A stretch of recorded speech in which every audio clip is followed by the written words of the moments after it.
Hello, welcome back. So today I just have some audition do's for you. That is things that I would definitely recommend you guys do if you are trying out for a K-pop audition. This is basically just a continuation of one of my previous videos. I made a video with audition don'ts or audition do nots, or I would recommend you don'ts type things, or if you happen to be trying out for a K-pop audition. But this time I just wanted to give some recommendations on some things that I would suggest that you do. Also, I have actually auditioned for K-pop things. Like I've also done non-K-pop auditions and theater auditions because I also happen to be like an actor and everything. So I have actually done lots of auditions in general, but I do have some recommendations for you guys. If you haven't seen my other video, then I would definitely recommend after you watch this one that you go and watch that one, because in all honesty, I kind of feel like audition don'ts or audition mistakes are more important to your audition than things that you should do, because you really don't want to like make the judges be like, wow, that was really weird. You don't want them to like kind of be off-put by your audition. And for some people, I think that their audition usually just falls in sort of middle ground, you know, maybe mediocre, which unfortunately will probably not get you called in for the second round. But it's definitely worse if you like leave a bad impression. So I would definitely recommend that you check out my audition mistakes video after you watch this one. The first thing that I wanted to recommend, which I'm sure some of you have heard from some other people, but definitely do your research. Fake companies have been around forever. I mean, they just, in every industry really, they're just fake companies. It's a thing that people do. But I would say that I feel like they are increasing, especially as K-pop's popularity increases. And it is especially hard for those of us who do not live in Korea to know for sure if a company is real or not, because you can't actually go like walk down and see like what the building looks like or anything like that. I would just recommend that you do as much research as you can on the company. Also, when I was auditioning, I know that there were companies that were probably fake, not that I auditioned for, but I know that there probably were some that were fake, but obviously there are going to be more now and more targeted at people who might be foreign than before, because before, like, there weren't really that many people listening to K-pop, let alone auditioning for K-pop. It's definitely becoming a lot more like regular for people to do. Go ahead and check out the company, see what type of groups they represent, if the groups they represent actually perform anywhere, or if they are successful. I know that sometimes like people want to just be in a group or be in a company, but if the company isn't actually having their people perform or is making like really not good videos, then you really don't want to be a part of that anyway. And I would go ahead and audition for the big 3 companies. Even if you feel like your chances aren't that good, you may as well audition for them anyway, because it's a good experience. I would just say that make sure that you are auditioning for companies that have a good reputation and a track record online. If you can't find anything, then they're probably not real. So just take that into account. So at the end of this video, I definitely have a tip that is very, very K-pop specific and like Korean music specific.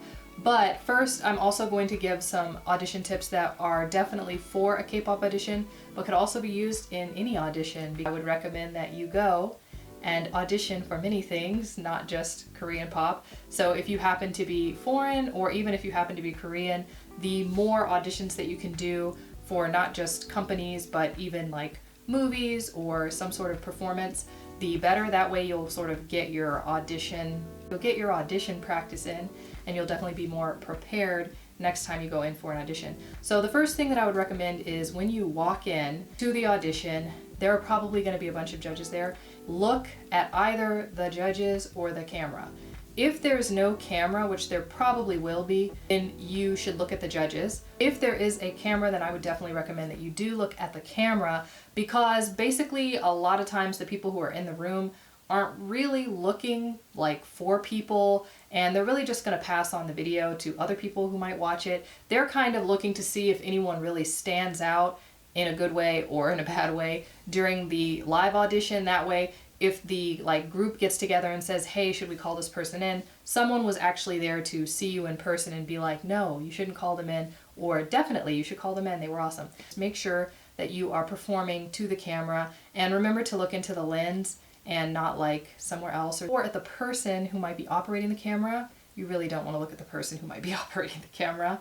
And another reason for this is because it helps show your confidence. If you're kind of afraid to look everyone in the eye, that kind of looks like you're not very confident or like you're nervous. You don't have to do a stare down like a creepy, you know, but you can definitely just make eye contact comfortably. And if you look away, that's fine, but make sure that you're not just sort of looking everywhere but at the judges. Another quick note that I just wanted to make is just to make sure that you have volume, you know, and if you're singing, then project. Obviously for dancers, you don't have to do this. You have like your movements and things, which should be clear and sharp and well practiced. But if you are singing or acting, then you definitely should probably go ahead and make sure that you are projecting. That way they can hear you. You don't have to like yell or anything. Make sure that they can hear you, because a lot of people in the auditions that I was in happened to like whisper or just be very like quiet and kind of mumbly. Yeah, that doesn't really get their attention. And I went whether they necessarily thought it was good or not. In one of my auditions, I do think they felt like I did a good job. In some of the others, they were definitely distracted and did not care. But when I started speaking, because I was speaking in a full manner, and because I was singing in the other audition in a full manner, it definitely drew their attention more than someone who was like very quiet and they couldn't really understand or hear what they were singing. Another big recommendation that I would have for you is to arrive early. Yes, this is something that people say, but for some auditions, like for acting auditions or something, you might be scheduled for a time. There might not be necessarily as many people showing up because they're reading for a specific scene or a specific character, but for K-pop auditions, it can be crowded. And I'm telling you, the more I went to, the more crowded the auditions got. There's just more people each time. I think that if you arrive too close to the time that they're like cutting off, you might not be able to audition at all. So just make sure that you arrive early, and that way you also have time to find parking, because the auditions that I went to were in completely different locations and had completely different parking situations, and sometimes it was hard to find the room where the actual audition was happening. So just make sure that you arrive early and have plenty of time. That way you can de-stress after you've like found the place, and then maybe practice a little, and then you can just go ahead and head in. I did definitely go into clothing in my other video. However, I have two new things to mention that I did not mention in my other video, so I just wanted to add those in here.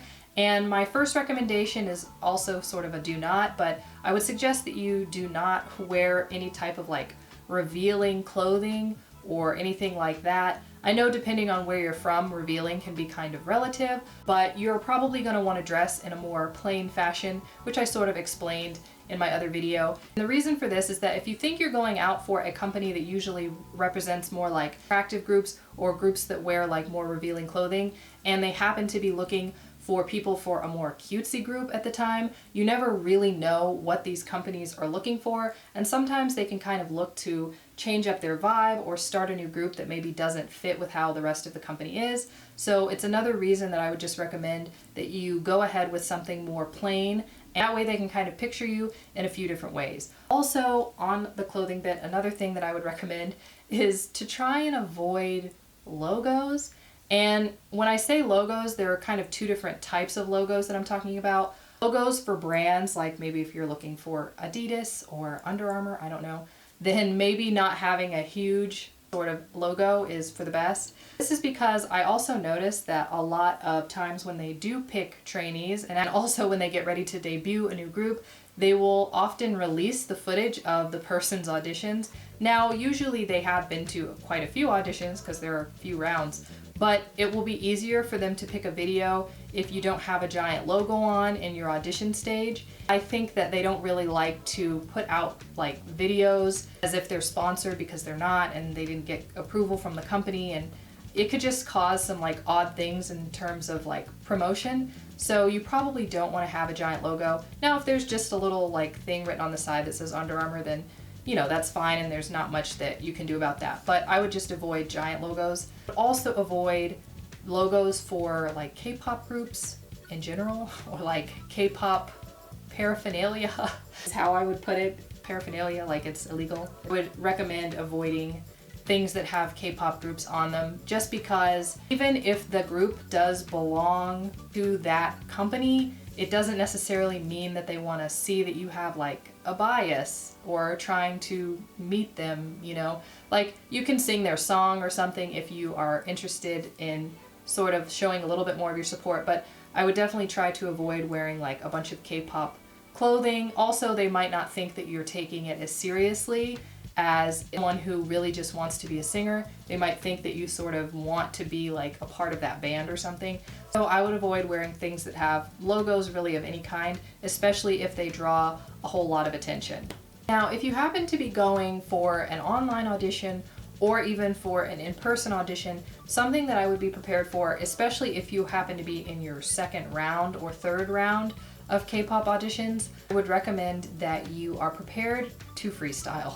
Now, for singers, this will be singing multiple songs, and I wouldn't recommend trying to make up a song, but you might want to be prepared to sing a different song than maybe the first one that you came in with.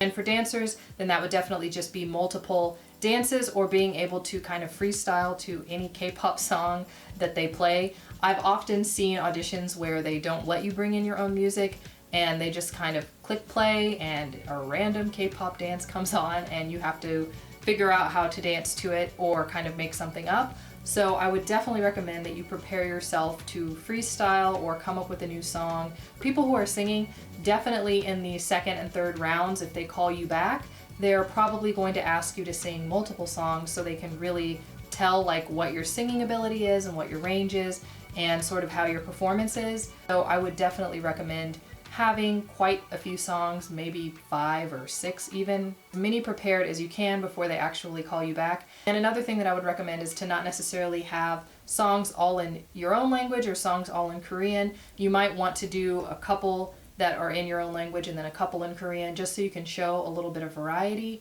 and that maybe you can sing some, you know, some others. The next thing that I have is actually for online K-pop auditions, and it's basically that whatever you submit has to really show that you can do what you're doing. So in an online audition, you might be able to sort of change how you perform, where in a live audition, you really have to like do what you're going to do. So I would just recommend that if you send in videos for your online auditions, that they be sort of as complete as possible. Now, you don't want to leave in like you turning on the camera and then turning it off. You definitely don't want that to be your audition, but I would try and edit it so that it basically starts when you start singing or start dancing, and then you don't cut it until the end of your dance or the end of your song. Also, if you have to do a smaller clip of singing, then that is what I would recommend, but I wouldn't cut in between or try and cut forward in a song if you happen to mess up. I would just start over and do a retake. And for people who are doing dances, you maybe don't have to dance as long.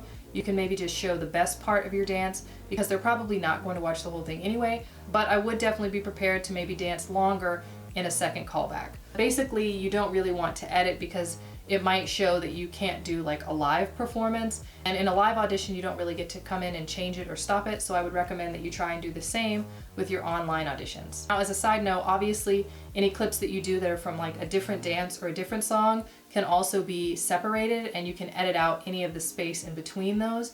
You don't have to like sing the songs back to back or dance back to back, but I would definitely recommend that at least each song sort of be its own little complete segment.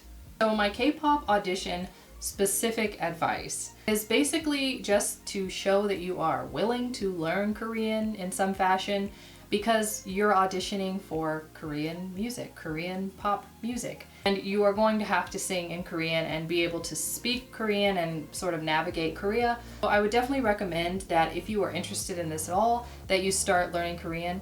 Now, I personally find Korean quite difficult, and I am still trying to learn it, and I have been trying to learn it for a long time. And I speak other languages. I don't know why Korean is so difficult for me, but it is. Yes, I would definitely recommend that you just try and show your willingness to learn it.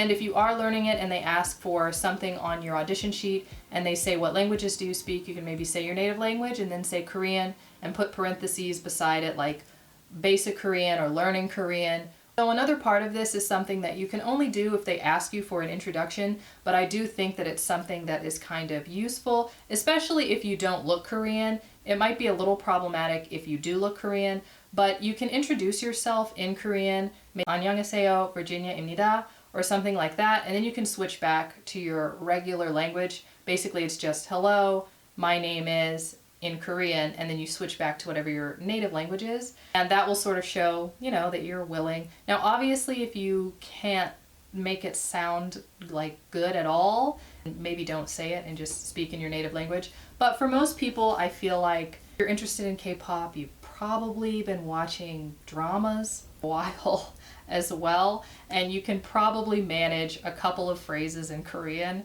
Now, I definitely don't think that you should make the judges think that you speak the language or speak it fluently, which could be a problem if you don't switch back to your native language. It also could be a problem if you kind of look Korean, but I haven't had a problem with it so far, and I think it also helps in showing my willingness to actually learn to speak Korean. The next thing that I have to recommend is just that if you have been going back and forth about whether or not you want to audition, I would say definitely do audition. And if you're auditioning online, then there's definitely nothing to lose because you don't even have to leave your house in order to do it. But it does give you the opportunity to possibly become a trainee, which would obviously be really awesome because it gives you the opportunity as well to maybe debut if you happen to make it all the way through. But it's definitely something that I would say is something that you should do if you are thinking about it. If you like this video, then feel free to give it a thumbs up. Also, if you had any questions, feel free to drop them down below. Thanks so much for watching, and I'll see you next time.